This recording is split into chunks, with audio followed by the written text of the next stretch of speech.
क्या कर रहा है, आपके स्क्रीन पे आ रहा होगा, क्वेश्चन कह रहा है a car of mass m start from rest and accelerate so that the instantaneous power delivered to the car has a constant magnitude p naught, the instantaneous velocity of this car is proportional to. समझते हैं question को। एक m मास का car है, ठीक है, एक m मास का कार है और वो इनिशियली रेस्ट में है। इनिशियली रेस्ट का मतलब टाइम भी क्या होगा, इनिशियल टाइम भी इनिशियल क्या होगा, 0 होगा इनिशियल टाइम। अब कह रहा है कुछ समय के बाद उसे एक्सेलरेट किया गया, जैसे ही एक्सेलरेट किए तो उस कार के पास एक पावर आया, कांस्टेंट पावर आया। कांस्टेंट पावर क्या दिया हुआ, P not. Okay, P not है, कब आया, टाइम टी लेट कर लेते हैं और टी टाइम पे, या यहाँ पे लिख लेते हैं एट टाइम टी, इसके पास पावर क्या हो गया, पी नॉट हो गया, ठीक, पी नॉट हो गया पावर। तो आपको क्या फाइंड करना है, क्या फाइंड करना है, कार का वेलोसिटी किसके प्रोपोर्शनल होगा, ठीक है। पावर इक्वल टू क्या होता है, पी नॉट इक्वल टू हम यहाँ पे लिख रहे हैं work done by time. Okay, अब वर्क डन इक्वल टू क्या होता है, force into displacement divided by time. Okay, अब आगे बढ़ते हैं, P naught equal to force equal to क्या होता है, मास इनटू एक्सेलरेशन, और एस बाई टी को हम लिख सकते हैं वेलोसिटी, बिल्कुल लिख सकते हो, तो यहाँ पे वेलोसिटी लिखते हैं। अब P naught equal to acceleration क्या होता है, rate of change of velocity is known as acceleration. Then हम एक्सेलरेशन को लिखेंगे D by D T, okay, into V.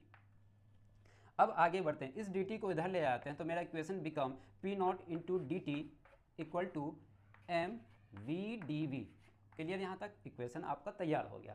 अब ध्यान देना, इस कार पे जो पावर लग रहा है, इनिशियल टाइम क्या था उस वक्त, इनिशियल टाइम 0 था और टी टाइम पे पावर पी नॉट हो गया। तो अब इसको हम इंटीग्रेट कर दें, कहाँ से लेके कहाँ तक इंटीग्रेट करना है, ध्यान देना आप लोग।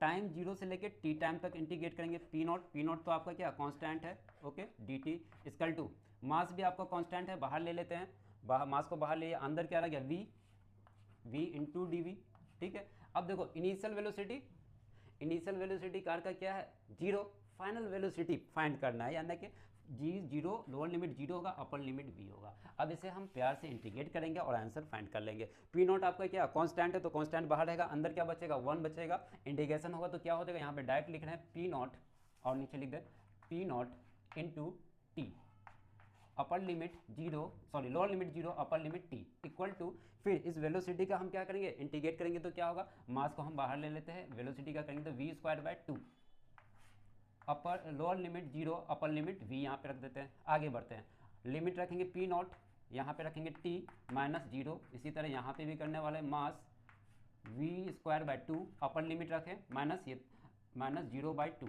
ओके, इंटीग्रेशन आप लोगों को आता होगा, काफ़ी स्मार्ट बचे, फटाफट बन जाएगा आप लोग से। अब आगे से सॉल्व करते तो क्या होगा, P naught into T equal to M v²/2। हमें निकालना क्या था, वेलोसिटी, तो यहाँ से ये इधर जाएगा, मास को भी इधर ले जाते हैं, तो पी नॉट इंटू टी और 2 से multiply divided by M equal to v², ठीक, इसको पलट दें, देन v इक्वल टू हम लिख सकते हैं P naught T into two divided by M. Okay, अब ऑप्शन देखो तो एक भी मैच कर रहा है, ऑप्शन मैच नहीं कर रहा है, तो कैसे होगा।